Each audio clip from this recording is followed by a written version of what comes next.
આજનો નવો બ્લોગ છે। આજે હું તેરીના પાત્રા બનાવતી છે। આ તેરીના પાત્રા છે, ધોઈને બધું રેસા કાઢી નાખ્યા અને એના પાત્રા બનાવવાના છે। નાસ્તો છે 6 વાગે ચા સાથે। તો આ રીતે આને લોટ બનાવ્યો છે, ચોખાનો છે અને અંદર મેં ચણાનો લોટ ભેગ્યો છે, મરચું મીઠું બધું મસાલો ભેગ્યો છે અને આ રીતે એનો કરીને આ રીતે એક બનાવ્યું છે। એ રીતે કરીને બાફીને પછી કાપીને તરી કાઢવાનું છે। આ રીતે આ પાત્રા બનાવાય છે। એ રીતે પાત્રા ધ્રુવીને બહુ ભાવે છે એટલે બનાવતી છે। આવજો, તમે પણ આવજો ખાવા માટે। સક્સેસ કરજો, લાઈક કરજો, શેર કરજો। બાય।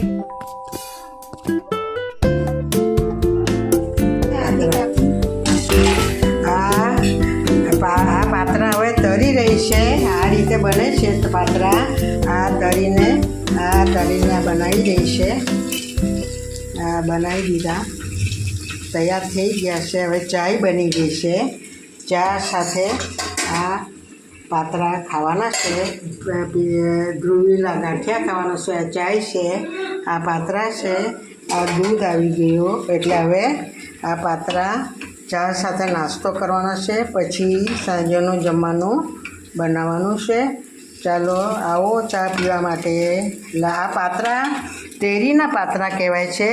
આ તેરીના પાત્રા આવી રીતે બાફી કરવાનું કલાક સુધી, ને તો કડે તો એટલા કડે, પછી એમાં આમલી નાખવાની, ને તો બહુ કડે તો પછી જીભમાં।